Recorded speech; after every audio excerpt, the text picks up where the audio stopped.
మొన్నటి వరకు ఆ నేతకు ఎదురు లేకుండా అంత సవ్యంగా సాగింది. కనుసైగలతో నియోజకవర్గాన్ని రారాజులా శాసించారు. కానీ ఎన్నికల హింస కేసుల్లో జైలు పాలయ్యారు. బెయిల్పై బయటకు వచ్చినప్పుడు గ్రాండ్ వెల్కమ్ పలుకుతారని ఆశించారు. కానీ చివరకు సీన్ రివర్స్ అవడంతో సిగ్గుతో తలదించుకొని బెంగళూరు వెళ్ళిపోయారు. ఇంతకు ఎవరా నేత, ఏ నియోజకవర్గం? ఇన్సైడ్ స్టోరీలో చూద్దాం.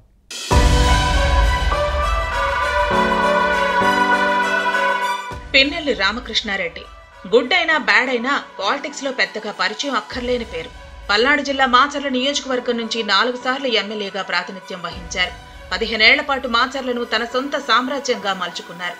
కాంగ్రెస్, వైసీపీ పవర్లో ఉన్నప్పుడు తన సోదరుడు పిన్నెల్లి వెంకట్రామిరెడ్డితో కలిసి చెలరేగిపోయారు రామకృష్ణారెడ్డి. ఫ్యాక్షన్ పాలిటిక్స్ ప్రాబల్యం ఉంటే మాచర్లను తమ అరాచకాలతో చంబల్లోయగా మార్చారనే విమర్శలు ఎదుర్కొన్నారు. అధికార యంత్రాంగంతో పాటు పోలీసు వ్యవస్థను తమ గుప్పెట్లో పెట్టుకుని ఇష్టారాజ్యంగా వ్యవహరించారు. భూ కబ్జాలు, దందాలు చేశారని అంటారు. దాదాగిరి, దందాగిరి కామన్ గా మారింది. ఒక వైసీపీ మినహా ఎవరైనా ఇతర పార్టీల పేరెత్తితే అలాంటి వారిపై ఉక్కుపాదం మోపేవారు. కాలుకు కాలు, కీలుకు కీలు అన్న సిద్ధాంతంతో ముందుకు సాగారు. దీంతో ప్రత్యర్థి పార్టీల క్యాడర్ భయపడిపోయింది. స్థానిక సంస్థల ఎన్నికల్లో విపక్షాలు నామినేషన్లు వేయకుండా దాడులతో భయానక వాతావరణం సృష్టించారు.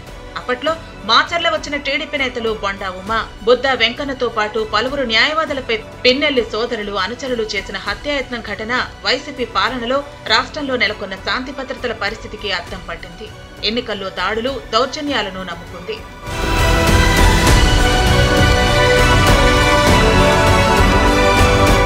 మాచర్ల నియోజకవర్గంలోని సర్పంచులు, ఎంపీటీసీలు, జడ్పీటీసీలు, మున్సిపల్ కౌన్సిలర్లను వైసీపీ ఏకగ్రీవంగా ఎన్నుకున్న పరిస్థితి. ఇంతటి హవా సాగించిన పిన్నెల్లి సోదరులకు సీన్ రివర్స్ అయింది. 2024 ఎన్నికల్లో జరిగిన ఘర్షణలు, హింసాత్మక ఘటనలపై పిన్నెల్లి సోదరులు అడ్డంగా బుక్కయ్యారు. పలు కేసులు నమోదయ్యాయి. దీంతో పిన్నెల్లి వెంకట్రామిరెడ్డి పరారవగా అనంతర పరిణామాల్లో రామకృష్ణారెడ్డి అరెస్ట్ అయ్యారు. నెల్లూరు సెంట్రల్ జైల్లో రిమాండ్ ఖైదీగా ఉన్నారు. పార్టీ అధినేత జగన్ మినహా మిగిలిన నేతలు కనీసం పరామర్శించలేదు. మాచర్లలో ఏకఛత్రాధిపత్యం వహించిన నేతకు ఏ గతి పట్టిందో జైల్లో ఉన్నప్పుడు పిన్నెల్లికి అర్థమైంది.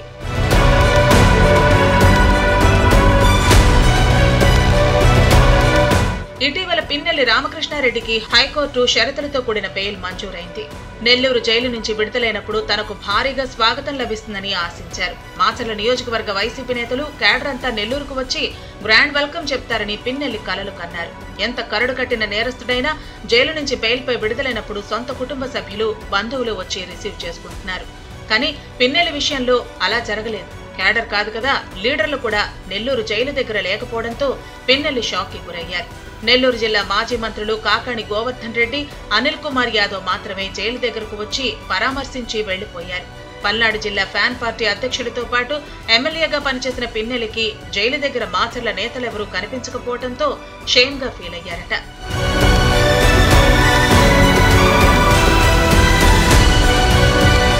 పాల్వాయి గేటు ఈవీఎం విధ్వంసం, కారంపూడి సీఐపై దాడి, ఎన్నికల హింస వంటి కేసుల్లో నిందితుడిగా ఉన్నారు. హైకోర్టు బెయిల్ మంజూరు చేసిందని తెలియగానే పిన్నెల్లి హై ఎక్స్పెక్టేషన్స్ లో ఉండేవారు. ఏదో ఘనకార్యం చేసి జైలుకు వెళ్లినట్టుగా భావించారట. తాను నిందితుడన్న విషయాన్ని మర్చిపోయారు. స్వాగత సత్కారాలు, ఊరేగింపుతో ఊరికి తీసుకెళ్తారనుకున్నారట. కానీ సీన్ రివర్స్ అయింది. దీంతో జైలు దగ్గరకు వచ్చిన నెల్లూరు జిల్లా నేతలతోనూ సరిగ్గా మాట్లాడకుండా అసహనంగా కారు ఎక్కి నేరుగా బెంగళూరు వెళ్లిపోయినట్లు సమాచారం. పార్టీ కోసం పనిచేసిన తనను కనీసం పలకరించే నాథులు లేకపోవడంపై పిన్నెల్లి మండిపడుతున్నట్లు వైసీపీ వాయిస్. ఇంతటి అవమానం జరిగిన తర్వాత ఏ మొహం పెట్టుకుని మాచర్ల నియోజకవర్గంకు వెళ్లాలని అనుకున్నారట. పిన్నెల్లి ఫ్యూచర్ ఎలా ఉంటుందో చూడాలి మరి.